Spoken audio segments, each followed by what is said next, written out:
Hey, folks, take number 3. I was wiping off my keyboard and I hit the enter key on my number pad and it ended the video. I don't know how to lace these things together, so we'll start over. So it is, scroll this back down, year 684 of the Lords of Bloodstone, which is year 28 of the Lady Tamara. It is first month, which is called Lore, week 4, day 7, which is called Well. Recap last time, Runt got his message. He needs to deliver the 3 barrels in. Tindo tells Wes and the rest of the party about Spider. Raymond recognizes that name and understands that this guy is in charge of criminal activities on the west side of Telgar. We head to the Coastal Inn. So this session started at the Coastal Inn, and the GM goes to a great amount of detail in describing the inn, and which reminds me of the live place in the description. It's built on a stone foundation with large stones that modern Telgar technology would not be able to in place, right? And apparently Wes has visited this place a number of times in the past, because as we go in, he's recognized by John and his wife Vilma, who are the proprietors here. So she starts making, once she recognizes Wes, she starts making obeisance.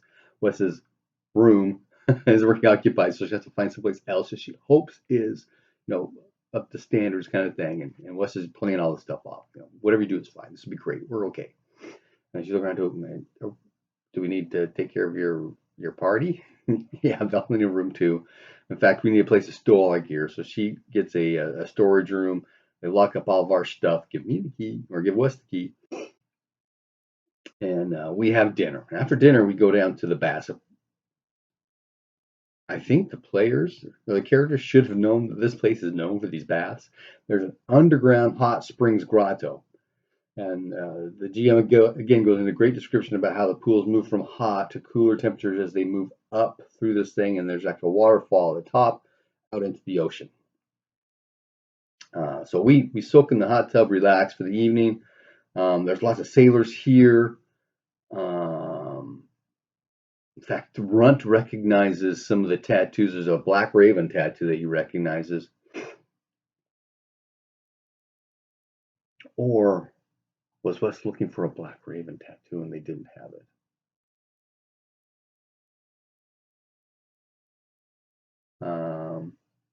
No mention of the Black Raven's tattoo. Sorry, guys. I'm not sure where that came. Maybe that had happened, but I didn't take notes on it. So anyway, we spend probably too much time down there. It gets actually it gets to be like 1 o'clock in the morning when the bath girls, attendants there, their shift ends and there's nobody else there to take care of things, but they don't really close the pools. But Wes takes that clue as, okay, let's go, guys. And up they go. They get back into the inn, and there's Luther with Vilma. She's trying to keep things, and Luther's there with his black-haired lady who's got this big floppy hat with a black feather and leather pants and a rapier hanging behind her, and next to her is this big bare-chested guy with a leather vest and a sash around his waist with a big dagger stuck in it, and everybody kind of looks at us. Luther is surprised. The lady, her name is Hailey. She's the captain of the ship, which is called Glass, and Henrik is her first mate. They look at us. They are unimpressed. And she says to Luther, they're your problem. And they leave. So we start to talk about things. And Luther says, let's go somewhere private. So we get in this conference room and we're discussing things because we've been told certain things. Okay, Luther's going to do this for you. He's going to do that for you. Don't worry about this stuff. But the Luther that we're talking to now is nothing like the Luther we ran into out in the wilderness. He's very sullen. He's very quiet. He seems stressed. And I think it was Runt. Let's take a clue of this guy's doing, what was it? I forgot the word he used, but, doing bad things, and he doesn't want us being involved with the kind of thing or whatever. But anyway, we're told, hey, the ship's taking off on the noon tide. Don't touch anything. Don't do anything. Stay out of the way. And then he leaves. So we're like, okay, guys. So we go to our room, spend the night. Next morning we get up, have breakfast. We get off on the ship before the noon tide, so that we're not being in the way, we're not being a delay or anything. And off we go. On the first day, Raymond spotted a speck in the sky. Wes couldn't see a thing, but he goes over to the captain and said, "Hey, can you see that up?" And she's got a spyglass thing. She's looking at it, and it's again one of these floating ships, but this one's been damaged. There's a mast hanging off the side. There's ropes going over the edge. In fact, a guy hanging upside down from one to one of them, and Wes still can't seem to find it. There's a real short discussion about, hey, there's another sky ship, and the first mate's going, "You seen one of these before?" Well, yeah, it was months ago. Could be another one. Could be maybe the same one. Something obviously happened, right? Um, but nothing else much happens from that. The next day, Wes spots these three masts sticking up out under the water. So the first thing he thinks of is, how shallow is the water here? But then it's described that the distance between these masts is very, very large. And Raymond kind of notices how the water color changes as we get close to these masts, because the captain's going to check around these things. So apparently there's this gigantic ship. It's been sunk here.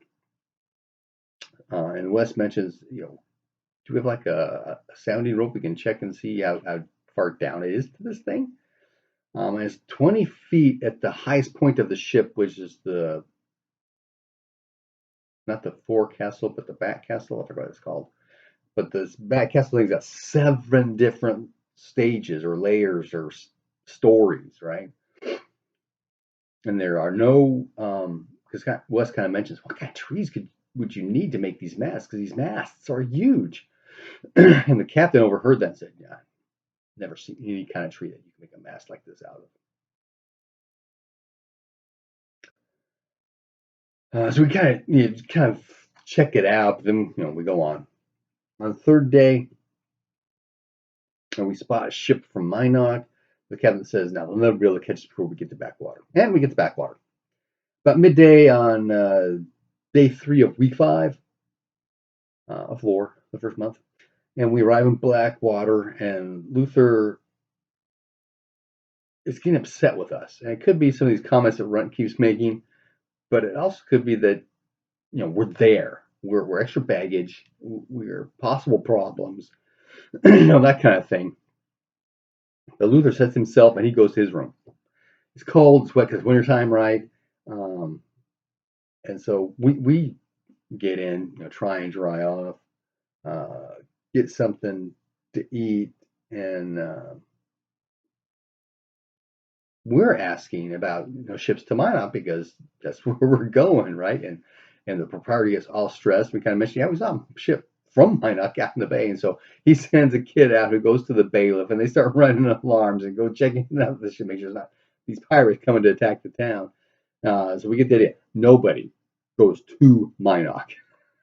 Oh, okay. So what kind of ship are we going? How close we could get? What's going to go on? That kind of thing.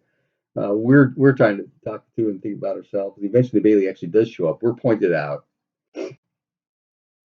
And Dirk does about reporting this pirate, and we just kind of, hey, all we did was mention we saw a ship from Minot out in the bay. That's all we did. But he obviously doesn't like us. And that's how long we're staying. We're open. We say we hope not very long is good. Next day, we have breakfast, and Hendrik and some of his crew is there also having breakfast. Luther shows up and he eventually tells us, a ship will arrive in a couple of days. It will stay around for several days, picking up cargo and dropping stuff off. And they're going to drop us off at ruins outside of Minot.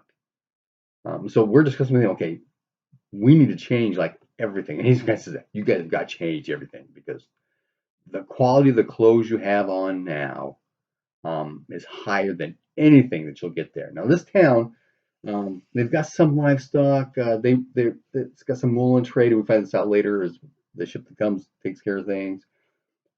And there's a trader in town, but there's a lot of like prospector kind of stuff here. So we go in and it's like flannel shirts and 501 Levi's. That's the kind of clothing they have here. But we re-outfit. They do have leather armor here, so Wes decks him out in leather armor, and they've got padded stuff too. So he's got a quilted gambeson. He almost recreates what he was wearing before. So he's got some decent armor, good enough, thank goodness, to overlap his abdomen, because that's the weak spot, right? But the numbers are not anything near what they used to be. Well, I had Curpoli before, and leather. There's 2-point leather, so it's just ones and twos here, I guess. Not too bad, but it's backwater quality, right? It's not Telgar quality, which is different. And there's a discussion here about the quality of stuff means something in appearance and that kind of stuff. So we get the prospector clothing, a heavy woolen cloak because it's cold in wintertime. 2-point leather is padded. We also get some leather lace and some scrap heavy leather. He makes some basket hilt covers for his rapier and his dagger to help cover up the ornamentation and family imagery and stuff like this. And he takes leather lace to wrap around the cross guard and the actual hilt itself to help cover it all up. Stuff will show. Plus it's steel, that'd be obvious. And he gets some leather to go over his scabbard so it doesn't look all fancy like it used to be. It really is. Okay, 3 days later, a ship arrives. This is the Copperhead. The captain is gunner. The first mate is Scott. And they're unloading stuff. Metal implements that prospectors would use, pickaxes and metal bowl things for mining for gold and that kind of stuff. And then they're going to be unloading furs and wool and stuff from here to wherever they're going next. And Runt actually hires out for labor so he can spy out the ship and try and get some intel, but doesn't really find anything.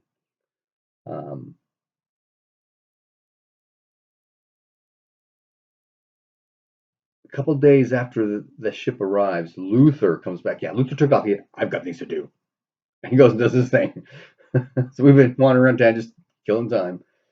A couple of days after the ship arrives, Luther arrives. And the first thing he asks is if we've approached the ship of the captain. We haven't done anything because we didn't even know if this is the ship we're supposed to be on. So it's good. I'll make arrangements. And he returns and he takes us to meet with the captain. And there's some very, very serious discussion. Okay, this is what was agreed upon. We will take you to the old ruins that we sometimes make use of. It's fairly secluded landing, so we should be safe there. It's possible that slavers may attack. If they engage and attempt to board, we will fight. What are you going to do for us? Yeah, we're fighters. We can take it. We'll back you up. But there's a very high tension on will you be able to support us? What can you do kind of stuff. And then he gets on this. And if we do, we sink the ship. No looting. No looting. We're going to be looting the ship? We are. That would be kind of interesting. But, hey, we understand. Pirates in the bay, more pirates around. We're not going to be spending time. And he says, if you do anything to risk my ship or my crew, I will kill you. Hey, dude, everything's cool. We just want to ride. We just want to ride.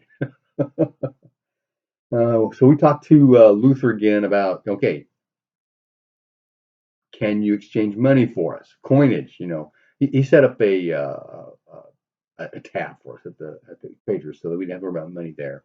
But there's still this, we're going to need cash in Minok. Okay, you don't want to have any silver, so we're just talking about copper and something in tin. They're like bronze, copper, bronze, and tin. And you don't have too much, and so we come up with 250 coins and spread those around among us. It's about 42 coins each, kind of 42 coins worth. I'm assuming copper worth of coins, because we're thinking, okay, a week, maybe 2.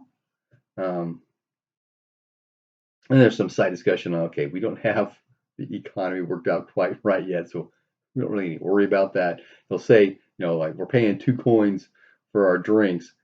That's a seventh of our money. It's not going to last or work out right, but we don't worry about that. Okay. The next day, which is the first day of the first week of the second month, and I forgot to write down the month for second day, so I don't remember the one is. And at midday, we depart.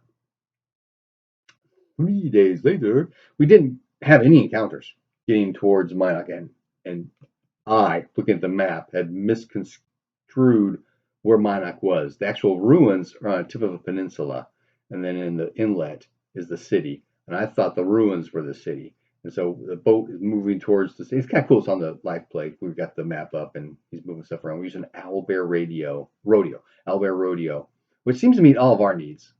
So I may start using that a little bit in my game, but that's for another thing. So the ship's getting closer and closer. What I'm thinking is Minot. I'm starting to figure how close we're getting. And then when we actually get there, he gets pointed out, no, the city is Minot down here. This is just the castle. Oh, okay. So we get to the castle. This looks really similar to some of the stuff we've seen elsewhere along the coastline, different ruins and stuff. So we're thinking maybe, who brought this up? Maybe it was Ron. Maybe the portal from the church is coming here. Because when we went through, we kind of recognized it was on the coaster, but we didn't know exactly where. So he dumps us off, and there are boxes here marked for Monarch, similar to the ones we found in the underground by the at the moat house. And so, let's try and puzzle connections here and stuff. Well, this guy's obviously a smuggler of some sort. We get out of the way, they get their stuff, and they leave. We're leaving now. Yeah, go, go, go, go. And then he takes off. And so we're, climbing up the roads. There's actually a switchback ramp that's been made or carved into the facing here. When we get to the top, there's the road, there's this trail. It's obvious people bring a wagon up here, then there's a cart taking stuff down here, and so this is a smuggler route. Good to go. So we start looking around. Okay, where could the portal thing be? And Runt spots this place. Hey, those ruins over there might be it. And so we all go and start searching around, and it's starting to get evening time towards dark, and Wes finds the perfect spot for to camp.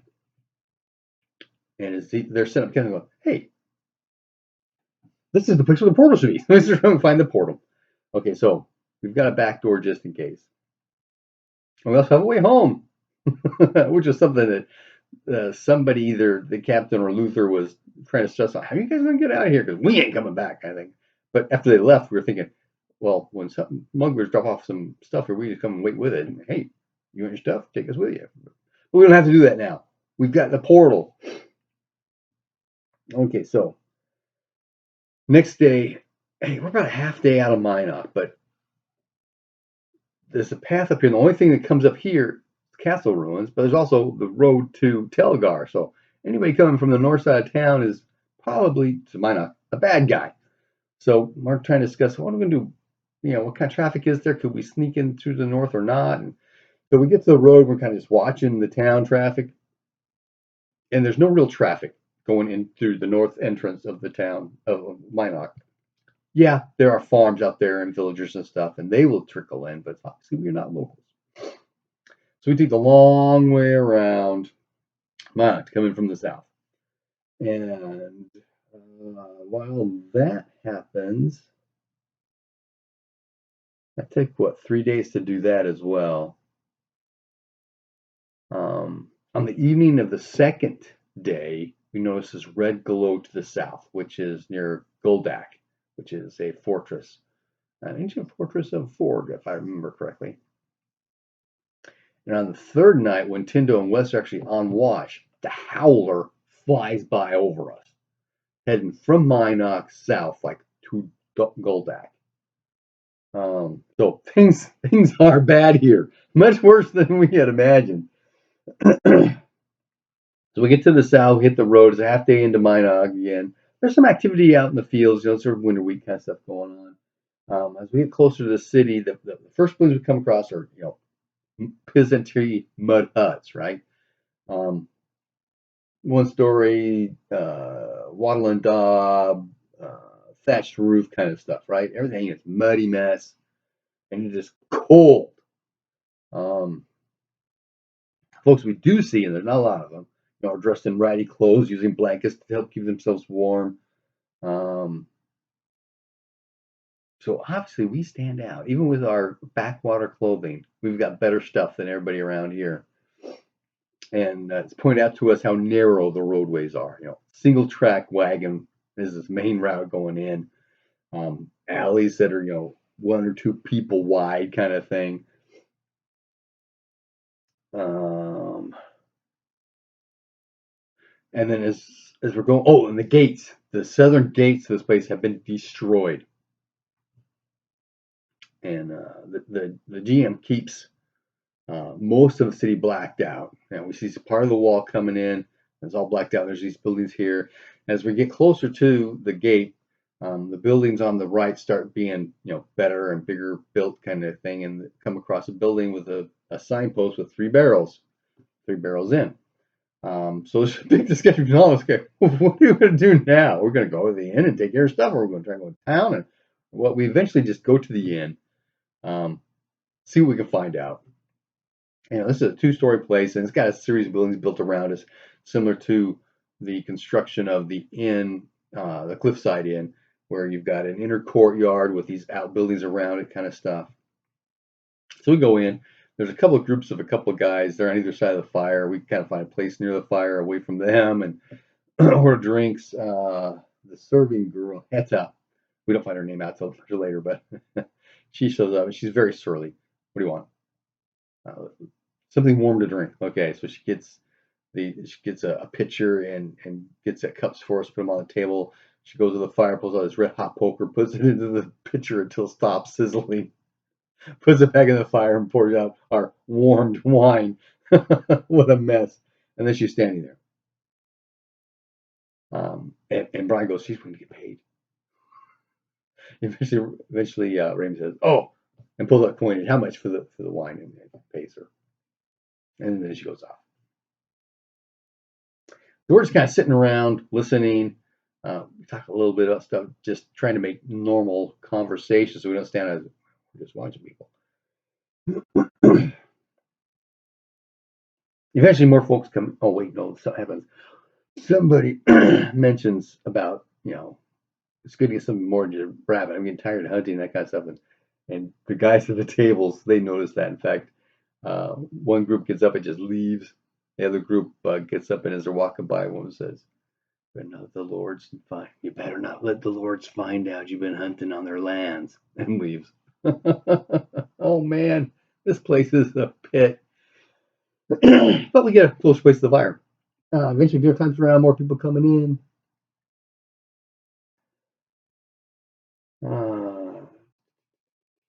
And Ron is being very friendly, being very outspoken. He's talking a lot to help set his persona for the rest of the evening.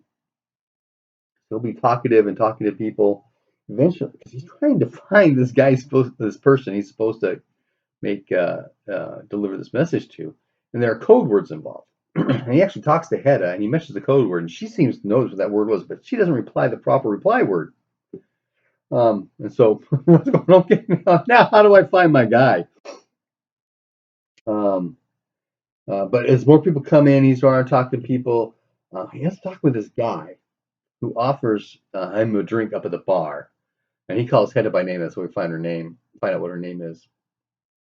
And so this guy seems to be trying to figure out what's going on with this dude who's talking all the time, because everybody else is very quiet and sullen and drinking and eating, leave myself alone kind of thing, right? And as this conversation goes on, he gets more and more confused. In fact, he starts feeling very threatened that there's something wrong here, and he eventually just leaves. Later that evening, people start getting very quiet. I don't like the word quiet to begin with, and the folks just staring into their drink kind of thing. And Alexander hears some noise out in like a whip outside. Nudges Raymond. Do you hear that? See how everybody's kind of just very, very quiet now. Do you hear that out in the city? And Raymond's, well, this is a slaver city. It could be slaves being whipped and traveled somewhere. But Alexander wants to see what's going on. So Alexander gets up and he goes to the door. And there's like a little entry foyer to help keep the cold out, right? So He goes through, shuts the one behind him, and he opens the front one. And there are 2 rows of 6 guys. There's 12 guys total, right? Barefoot. They've got these baggy pants on, and like a hood. Otherwise, no clothing at all. And it's cold in wintertime, right?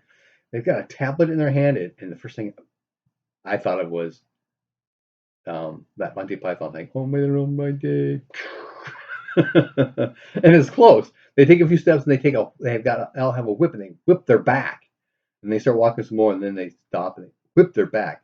But behind these 6 guys is this guy on a horse in full plate with a lance. And so Alex was kind of looking to recognize something on the shield or the plate or something like that. And on the shield is a sword, right? And as the guy gets closer to Alexander, the horse stops. And the knight turns and looks at him, and Alexander's looking at him, and 2 red glowing eyes coming out of the helmet. So Alexander immediately drops his gaze, makes obeisance and backs up, closes the door, and goes back into the inn and mentions to all of us about this. Well, this distinguishing mark, this shield emblazoned with a sword, is representative of Arioch, the Knight of Swords, the god of chaos. This is a bad, bad place. Oh. So there's a quick discussion between Raymond and everybody else about what this means. But after that, the party heads to their room. We had arranged for a single, group room, so we don't stay together and keep watch, that kind of stuff. So we retired to the room, but Run's going to stay in touch with Hedda. It just passed midnight at that point, so that's when we stopped the session. Very slow because there's lots of role playing. We don't really know where we're going or what we're doing. We don't get. We're using this. If we get stopped, what are you guys doing in town, kind of thing. Hey, we're delivering a message. Leave us alone. That's our cover story. In fact, the entire trip has been wondering about, is there a way I could just open up the it's in a cylinder, right? So, and it's got a wax seal on it. Hey, we open this up and repair the wax seal or reproduce the wax seal. Yeah, we can find out what this says. And then there's a joke around the party that it says, "I killed the people who brought this message to you," kind of thing. But come from Spider, coming here, we know that's not what it say. And it's just talk between mob bosses kind of stuff. So the rest aren't really too worried. But Rund is worried because he's been working for Rufus on getting back on the right track instead of doing what he used to do. And this is kind of what he used to do, right? So there's a discussion. Okay, what kind of damage is this going to do to Telgar? Is this money damage or is this killing people damage? And he goes, well, that's kind of the both, right? There's money, there's people dying. So he's going through this turmoil on what to do, and the party's kind of, okay, it's all right if you deliver the message. That's not going to do anything. That should be fine. Don't worry about it. And then he's run into this problem to give it to. But because this whole, we're used to go to the dungeon, go down the hallway, find out where it goes, kill the goblins, that stuff we're used to doing, right? Wander in the swamp trying to find a trail, kill the witch, stuff we're used to doing. And here's kind of wander around. What are we doing here? What are we looking for? Because we're just looking for clues now to the priest. And that's months old now. So not sure what we'll find in town. But I think that's what we're going to do next is go into town. Anyway, we're heading close to 30 minutes, guys. Sorry, so long. Happy gaming. Where's my mouse? There it is. Ciao.